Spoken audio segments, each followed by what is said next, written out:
말씀드리려고 그래요. 아마 부소산의 뜻에 대해서 잘 알고 계시는 분들은 많지 않을 거예요. 이 부자는 한자만 이루다고 그냥 붙들 부자, 도울 부자, 소는 소생할, 다시 소생할 소자 또는 차주기 소자 이렇게 여러 가지가 있어요. 여러 가지가 있는데 그렇게 되면은 다시 살아나는 것을 도와준다. 한자로만 해서 보면은 다시 살아나는 것을 도와준다는 의미가 되는데 부여를 말씀드릴 때 얘기한 것처럼 이거는 한자의 의미가 하나도 없어요. 한자가 의미가 없고 이 부소는 가차 문자일 뿐이에요. 가차. 우리나라의 발음을 한문으로 나타나기 위해서 빌려온 글자라는 뜻이죠. 그러니까 부소산 할 때는 한자를 풀으려고 하면 100번 가야 백년 천년 가야 못 풀어요. 그래서 여기서는 원래 우리말을 이렇게 해야 되는데 부소산의 다른 것은 말씀 안 드릴게요. 그 뜻을 하기 위해서 할 거니까. 원래 우리말에 푸소 또는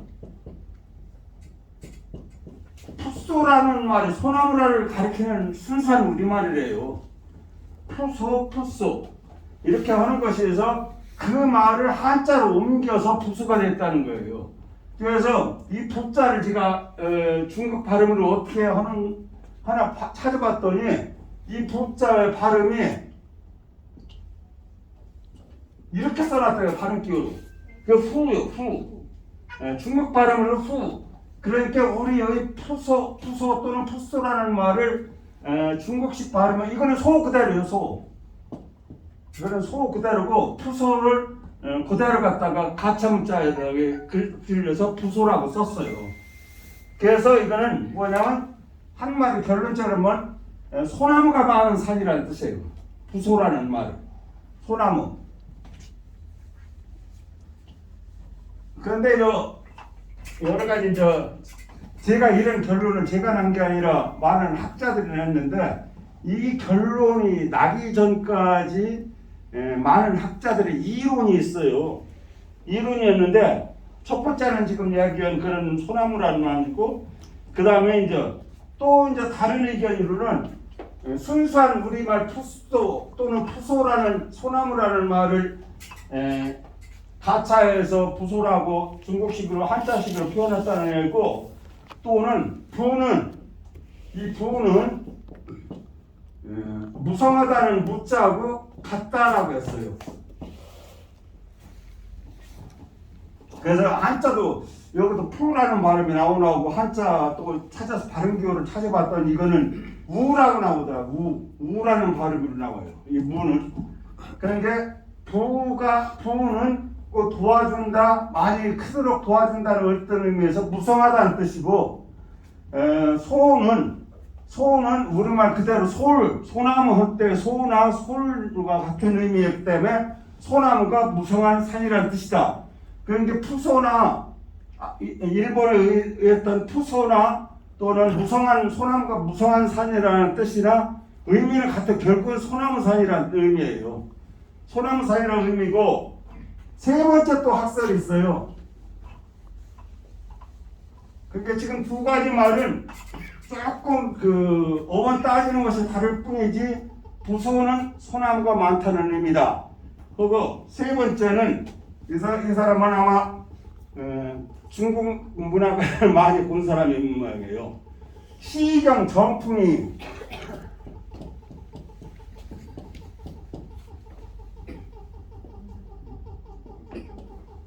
시경 정풍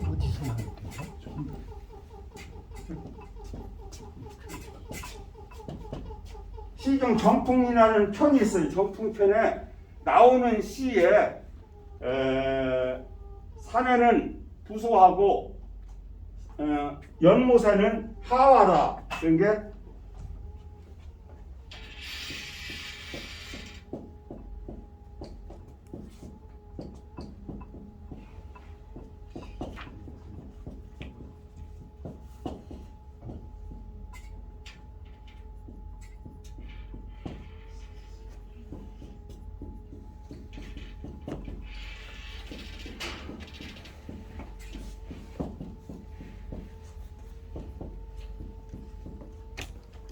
산유 부수하고 습유 하화라는 기절이 있는데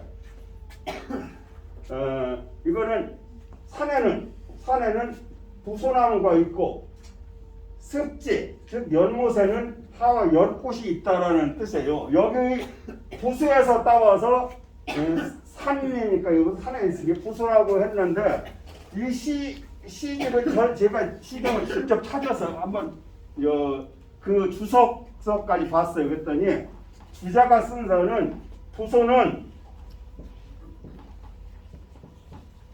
그 중국에서도 부소를 이야기해서 뗄나무, 찬 가지가 많은 나무를 해서 뗄나무를 이야기하는 것이지 칼 소나무를 이야기하는 것이 아니라고 주자도 그렇게 해석을 했어요. 그리고 하와는 일반 연꽃이고요. 그 산유 부소는 산에는 뗄나무가 많고 연못에는 습지에는 연꽃이 많다 이렇게 써 있기 때문에 이거는 부소는 이 부소산하고 이렇게 연결시키는 것은 잘못됐다라고 학자들 대부분이 그렇게 얘기하고 있어요. 그래서 아니 이게 자꾸 소리가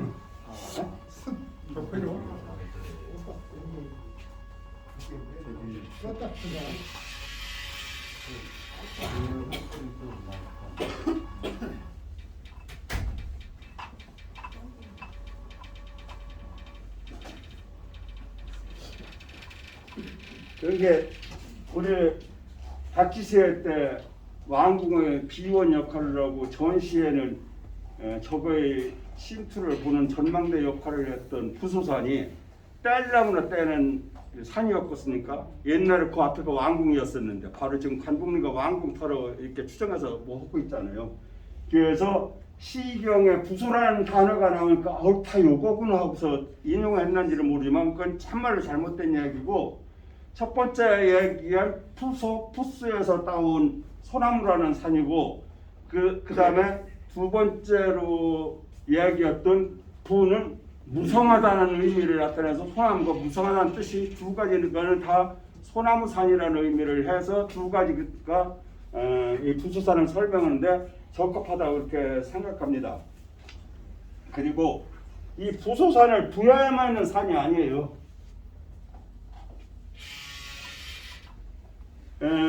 우리가 제일 잘 아는 고려의 수도였던 송악 있죠.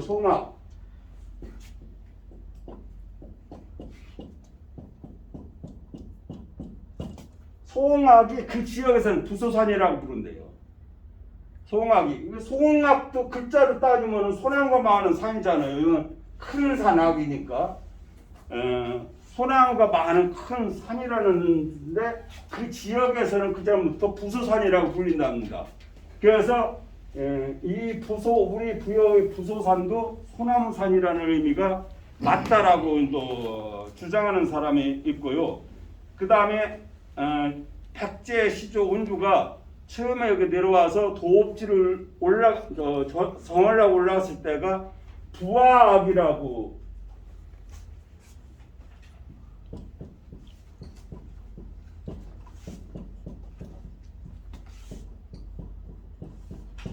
부합이라고 하는 역사적으로 산이라고 하는데 이것이 부사합이라고 해요. 부사합이라고 부사합의 한자식 발음이래요. 그래서 원 발음은 부합이 아니라 부사합산이라는 뜻이에요. 부사합. 이 부사를 천안 사람들 이게 천안 문화원에 있는 사암국장이 쓴 글을 제가 오래전에 읽었었는데 이 부사합을 그 지역 사람들은 부소산이라고 부른답니다. 부소산이라고. 그래서 우리나라만 해도 부여의 부소산, 고려 개경의 부소산, 그리고 천안의 부사합이 부소산 이렇게 세 개가 있고 중국에도 부소산이라는 산이 있다고 그러는데 그건 제가 정확하게 문헌이나 어디를 기록을 못했어요. 그런 어떤 누가 쓴 기록을 봤는데 중국에도 부소산이라고 있다는 것을 했는데 전부가 소나무가 많다. 사람 이름에도 있죠. 진시황의 진시황의 큰아들이 부소예요. 이 부소. 그리고 단군의 둘째 아들 이름도 부소예요. 그런데 그것이 소나무와 관계된 이름인지 뭔지는 모르지만 어떻건 이렇게 쓰는 이름이 사람 이름까지도 있어요. 그래서 이 부소산의 그 정확한 뜻은 소나무가 많은 산이다라고 이렇게 할 수 있습니다. 그러면 부소산이라는 명칭은 언제부터 썼을까요? 그거를 또 한번 찾아봤어요.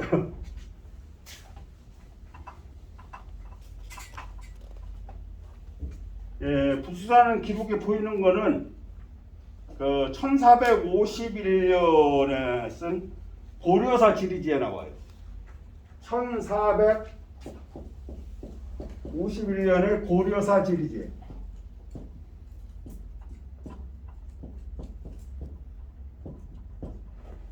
그 다음에 1454년에 편찬된 세종실록 지리지.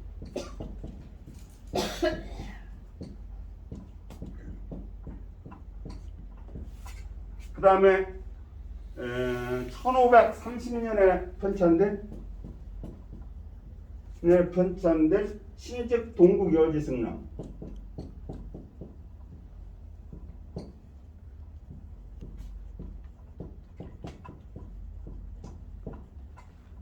이 세 책에 여기 오래된 것은 이 세 책에 나와요. 그러니까 처음에는 고려사 지리지에 나오는 걸로 봐서는 고려 말경부터 부소산이라고 불렀을 거고, 세종실록 지리지는 고려사를 참고로 해서 이게 썼었기 때문에 그 당시 역사를 썼기 때문에 이거는 거의 같다고 봐야 될 것 같아요. 그 다음에 신증 동국 여지승남도 그걸 이어받았기 때문에 최초의 부소산을 쓴 거는 1451년에 발간된 고려사의 지리지편. 이게 고려사라는 책의 지리지편이요. 그래서 그걸 고려사 지리지고, 세종실록 지리지도 세종실록 중에서 지리만 이야기한 지리지편에서 한 거를 이야기하니까 이것이 하나의 책이 아니에요. 세종실록이 원 책 이름이고 그 속에 되는 지리지편이요. 이것도 고려사의 책 속에 있는 지리지편. 이런 게 보고, 신증 동국 여지승남 같은 건 1530년에 때 부소산은 말이 나오고 그 이전의 기록에는 부소산이라는 말이 나오지 않습니다. 그 부소산은 그리고 조선시대 때에도 이렇게 기록에는 나와서 이후에 이제 여러 가지 읍지에는 다 부소산이라는 말이 나오는데, 이따금씩 이렇게 백마강이 반달을 그리면서 산을 안고 있다고 해서 반월산 또는 반월성이라고 많이 불렀고, 그 뒤에 성이기 때문에 부소산성이라는 여기다가 성자가 붙어가지고 부소산성이라고 이렇게 불리고 저게 하는데요. 이것이 이보다 더 오래된 기록도 있을지는 모르겠어요. 제가 그 많은 기록을 다 섭렵할 수는 없기 때문에. 그런데 제가 읽어본 책 중에서는 최고 고려사 지리지가 가장 오래전에 그 지명에 있다는 것을 알아두시기 바랍니다. 그리고 참고로 부소산의 동편에는 이게 부소산의 동편에는 뭐가 관도가 있는데요. 부소산 동편 관도가 있는데 그거를 흥수로라고 불렀다고 지리지에 나와요. 흥수로라고. 그 흥수가 그 관도 옆에 살았었대요.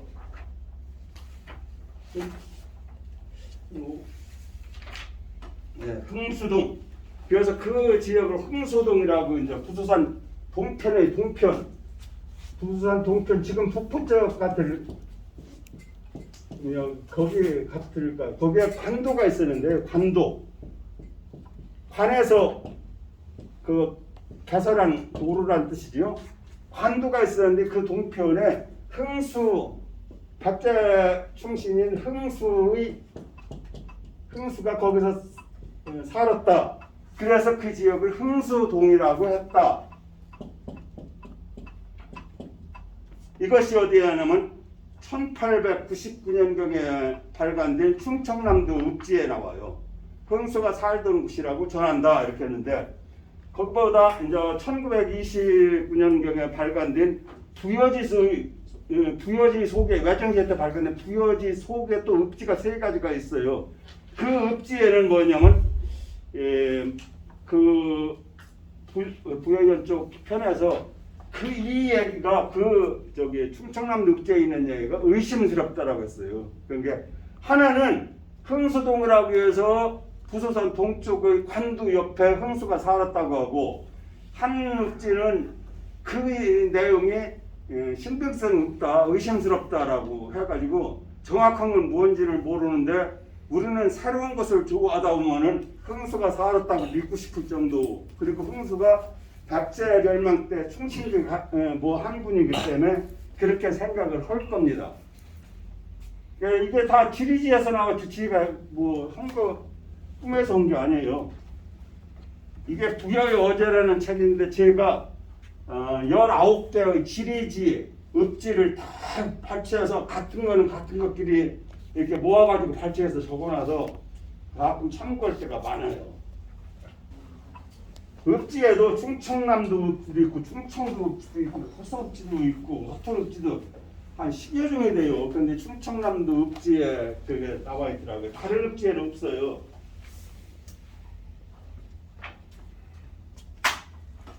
자, 그럼 도제로 들어가겠습니다. 지난번 하나를 끝내고 하려고 하다가 남았던 거 59쪽에 6-22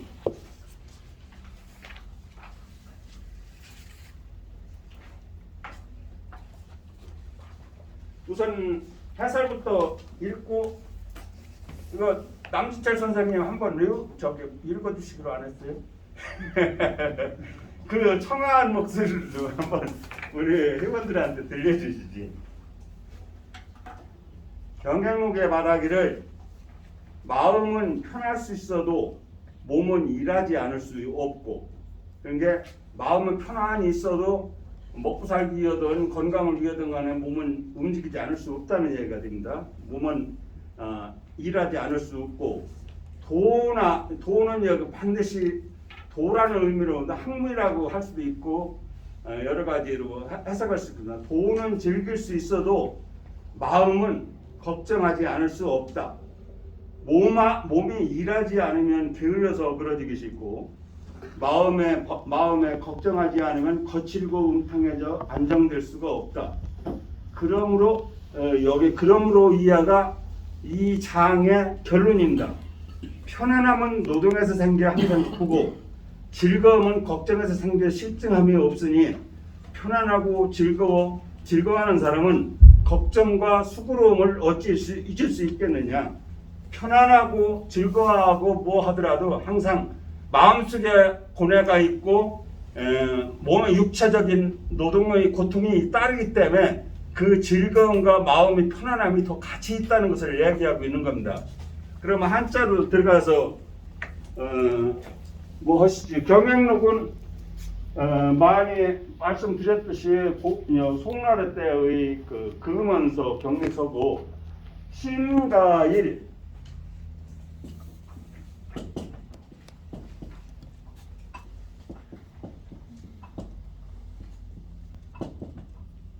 가는 뭐뭐 할 수 있다, 그렇다, 인정하고는 대답이나 옳다, 시인하는 것이나 또는 할 수 있다는 가능동사라는 것은 여러 번 말씀드렸지요. 마음은 편안한 일인데 편할 수 있지만 또는 편할 수 있을지언정 이렇게 해석하는데 이거는 숨다는 뜻도 돼요. 숨을 일, 편안한 일 이런 뜻이 있는데 여기서는 편안하다는 의미로 통합니다. 혈자는 형 불가승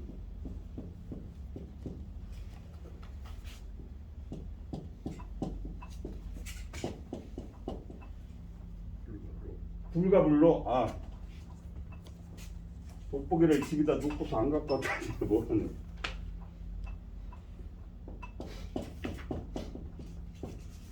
형은 모양입니다. 겉에 나타나는 거, 형태. 그렇기 때문에 여기는 시임과 저 한문은 항상 대꾸를 이룬다겠죠. 시임의 대꾸로서 이거는 신에 해당하죠. 그래서 이건 몸이라고 해석을 합니다. 형태는 겉에 나타나는 거고 앞에가 시임으로 나왔으니까 그 대꾸로다가 신이라고 해석을 해야 맞은 겁니다. 몸은 불가 안 된다. 노력하지 않으면 안 된다. 그건 수고롭지. 여기서는 노력이라고 하는 것보다는 수고롭다. 앞에는 편안하다 하니까 여기는 수고롭다, 괴롭다, 고통스럽다 이런 의미를 내포하고 있다는 뜻이라고 했습니다. 수고롭지 않으면 안 된다. 부정의 이중 부정은 부정의 부정, 즉 이중 부정은 긍정이라고 했잖아요. 불과 불이니까 아닌 게 아니라 기다. 그렇다는 뜻입니다. 그런 게 몸은 수고로워야 한다는 뜻이 되는 것입니다.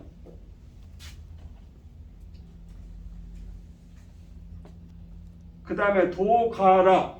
여기서 도는 반드시 도교에서 그런 도나 어떤 하늘의 돌이 뭐 이런 것을 나타내는 것이지만 일반적으로 학문이라고 우리가 생각하시면 되겠습니다.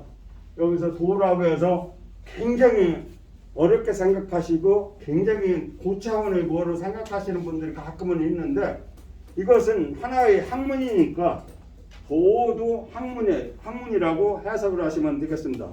도가라 앞에 신과 일처럼 도가라 도 학문은 즐길 수 있지만 여기서 교재에는 신불가 부르라고 되는데 이 심자는 심이야 됩니다. 심 마음 심자.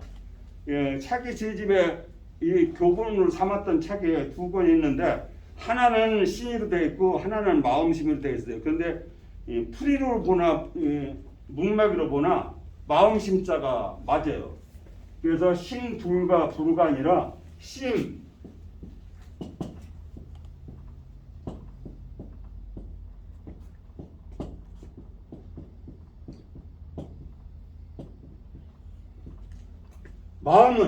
마음은 걱정해야 한다. 걱정이 된다.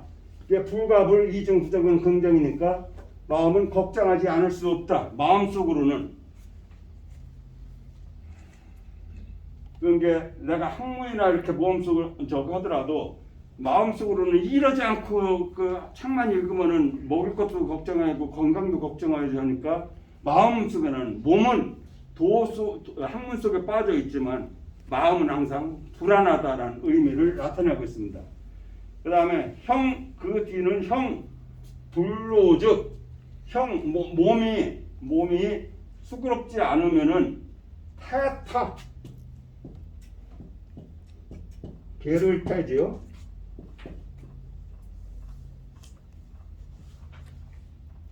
이것도 요것도 쓰고 여기다가 이렇게 써도 같은 자예요. 근데 여기는 요 책받침이 없는 타인데 이거나 그거나 똑같이 게으르다는 거예요. 게으름. 그러니까 몸은 태타, 몸은 이패, 씹다.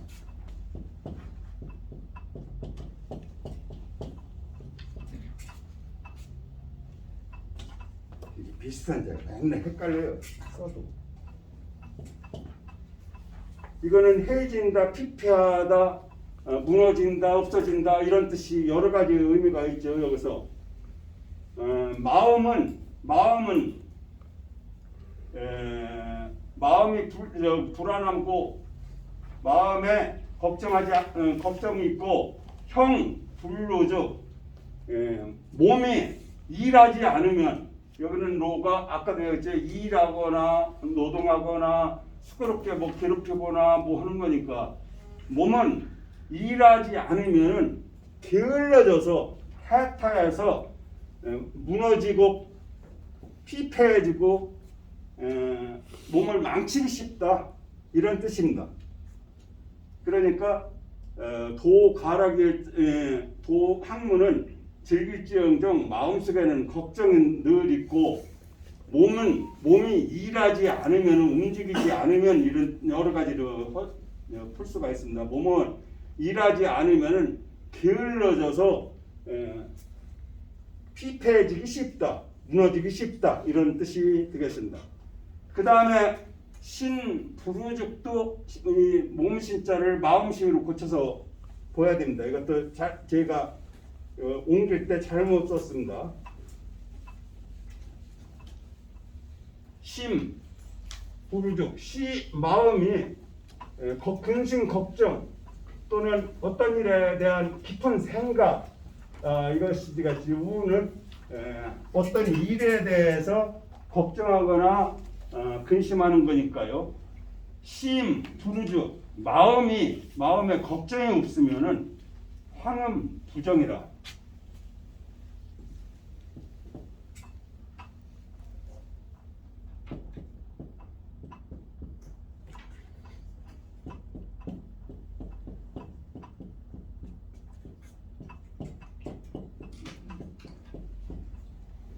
황음 이거는 거칠고 이거는 음자가 어떤 먼저 풀이부터 하고요. 거칠고 방탕해져서 마음의 안정을 갖지 못한다 이런 뜻입니다. 황은 황은 거칠고 고르지 않고 질서가 없고 이런 상태를 황이라고 하지요. 옛날 맹자에서 보면은 이 황이 여기 노래에 빠져가지고서 정사를 돌보지 않는 것을 황이라고 그랬어요. 맹자 양해왕 양해왕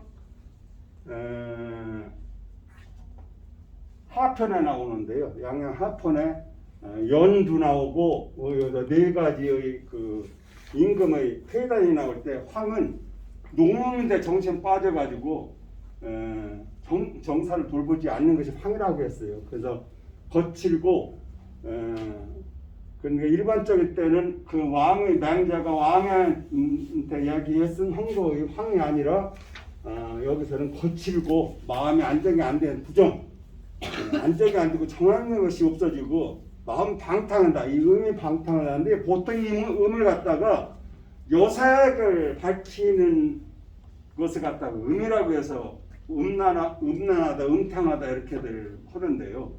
음에 지금 현대는 그런 의미를 많이 써요. 그러나 자전 같은 걸 찾아오면은 이 음의 첫 번째 후문이 뭐라고 나오냐면 문란하다. 어떤 것을 질서를 없이 제멋대로 하는 게 문란한 거예요. 그 다음에 방탕하다. 그리고 저 밑에 가서 요삭을 밝히다. 이런 의미가 있어요. 그래서 이 음이 요삭을 밝히는 걸로다가 너무 몰아가서 현대는 그렇게 쓰는데 옛 고전에서 나오는 음은 문란하다, 방탕하다, 제멋대로 한다 이런 뜻이 있습니다. 그게 거칠고 술 먹고 놀고 방탕해서 제멋대로 그렇게 질서 없이 하기 때문에 마음에 안정이 없다. 마음을 안정하지 못한다라고 생각하면 되겠습니다. 여기까지가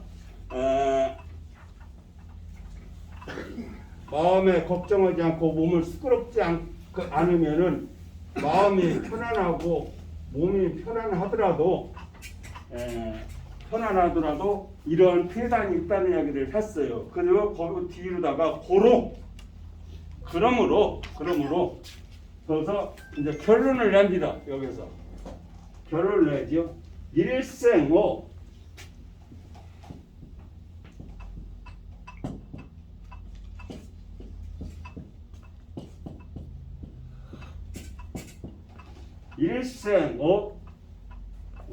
노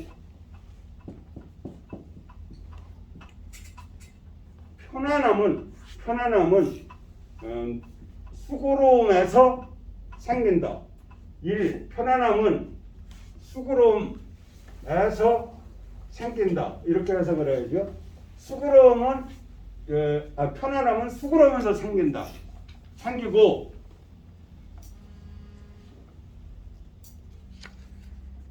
상휴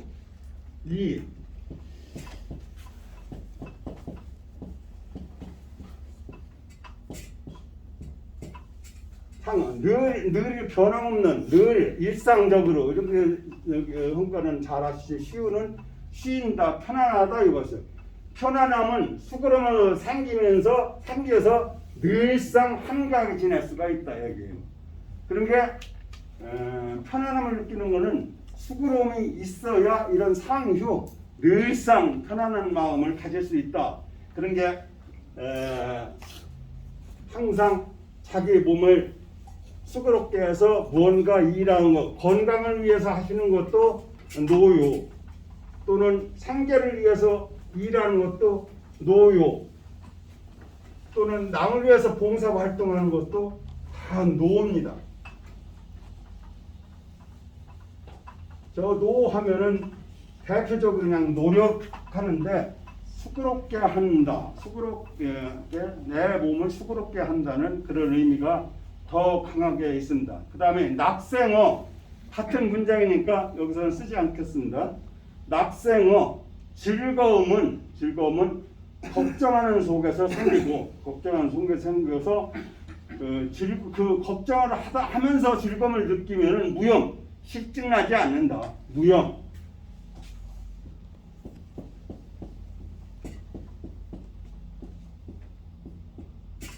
그냥 늘상 편안함을 하면은 걱정이 없이 무하면은 방탕해진다고 했지요. 그런데 걱정하는 마음, 이렇게 편안하게 놀아도 될까? 이렇게 해서 일하지 않으면 안 될 텐데라는 걱정을 늘 갖고 있으면은 그렇게 하면서 얻는 편안함을 실증이 나지 않고 오래 간다는 뜻입니다. 무염하면 오래 간다는 것이 이 속에 내포되어 있는 말입니다. 그러니까 무엇든지 걱정하는 마음, 몸을 수고롭게 하는 것에서 얻는 편안함, 즐거움 이런 것은 다 좋은 거요. 이렇게 해서 생겨나니까 일락자, 편안하고 즐거움을 찾는 자는 우로 걱정하고 수고롭게 하는 것을 어떻게 잊느냐, 그것을 가망호 어떻게 잊을 수 있느냐라고 이렇게 있습니다. 여기서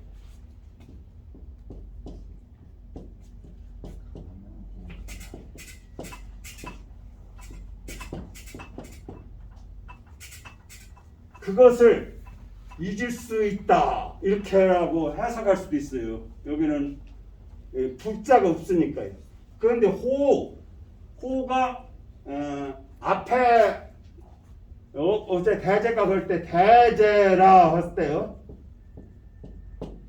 대제라 하고서 앞에 탁 볼 때는 감탄사나 칭찬하는 그 뭐고 끝에 오면은 이거는 감탄도 있지만 한탄하는 것도 있어요. 애제라도 있을 거니까 오통제라 오애제라고도 할 수도 있으니까.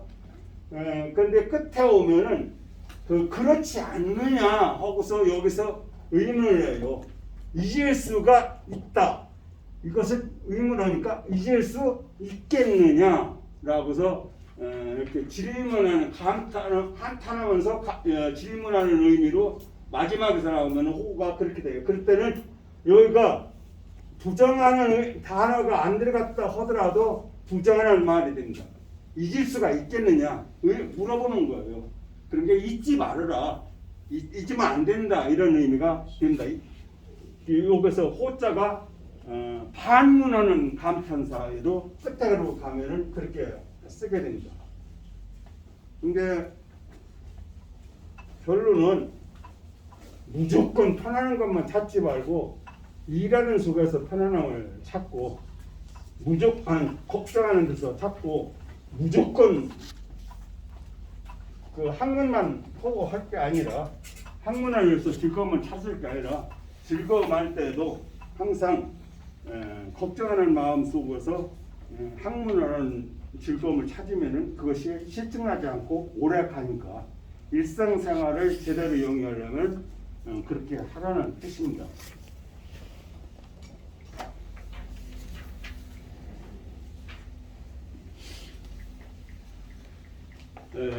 음자를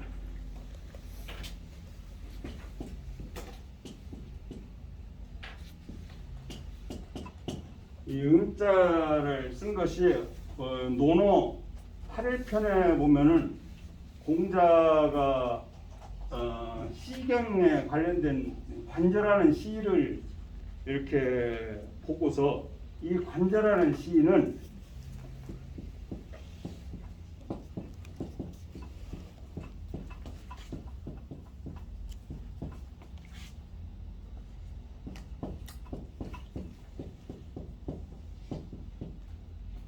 낙이 부름하고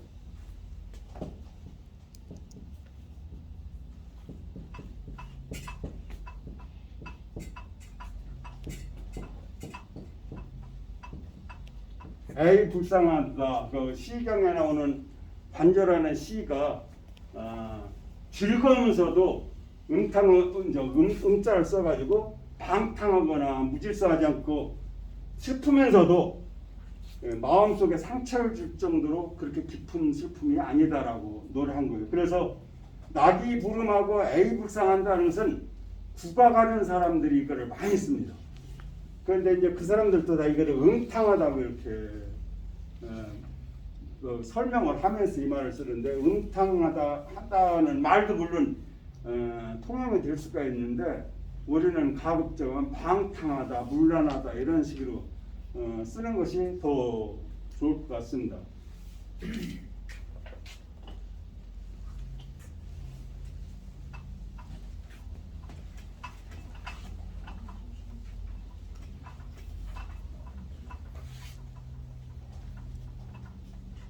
그 다음에 이제 6-23장입니다. 다음 페이지 넘어가서 6-23장에 이 귀는 남의 잘못을 듣지 말고 눈은 남의 단점을 보지 말고 입은 남의 허물을 말하지 않아야 분자에 가깝다. 뭐 저기 해석도 쉽고 말뜻도 쉽습니다.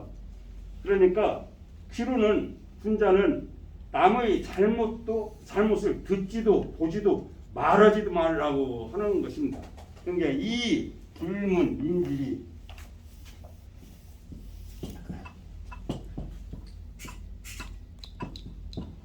남의 비가 아니다는 뜻도 있지만 잘못된다는 뜻도 있습니다. 그러니까 남의 잘못을 남이 좀 잘못했다고 그거를 갖다가 헐뜯거나 허겁거나 남의 잘못은 아예 듣지도 말아라. 읽기로 듣지도 말아라.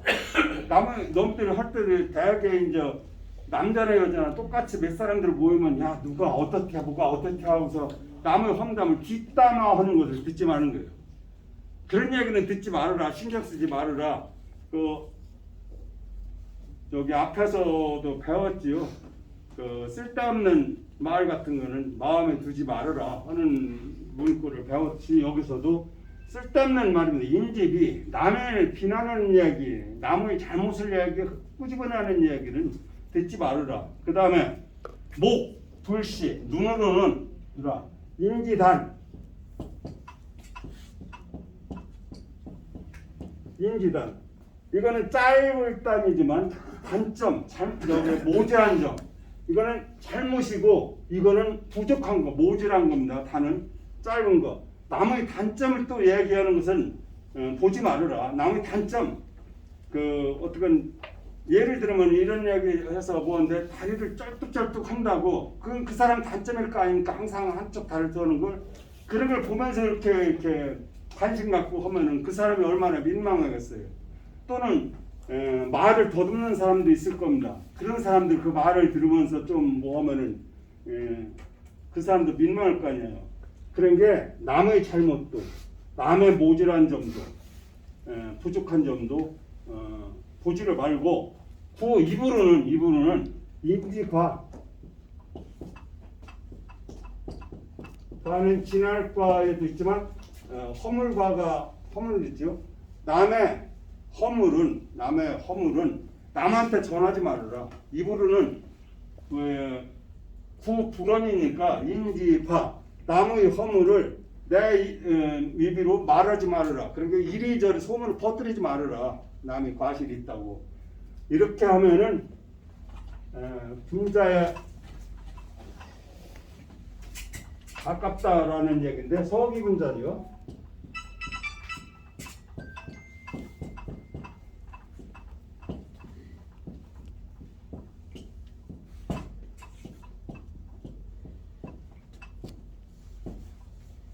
서는 무서로 보통 그런데 이거는 가깝다는 의미도 있습니다.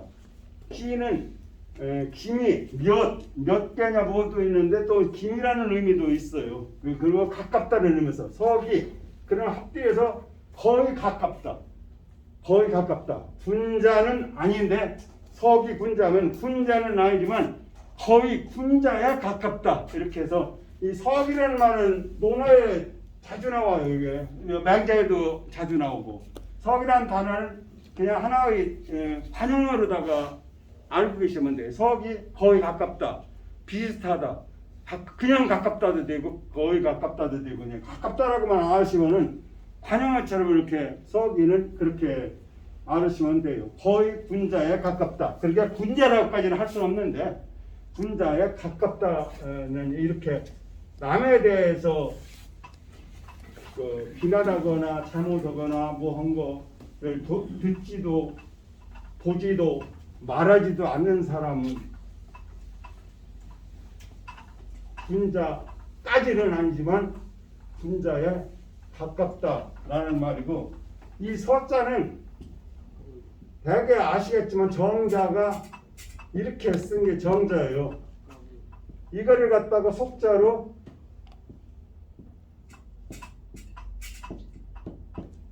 또 이거를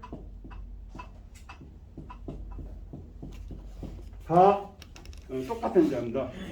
그러니까 요거를 원래 정자는 우리가 이렇게 막아서 점 4개 있는데 이거는 또 공자처럼 밑에 막음이 쭉 한 줄로 갖고 이거는 점 4개가 사람인 자처럼 그런 게 뭐였어요? 그런 게 똑같이 동자, 같은 자 또는 속자 이렇게 하니까 아무렇게나 쓰기 쉬운 대로 쓰시면 돼요.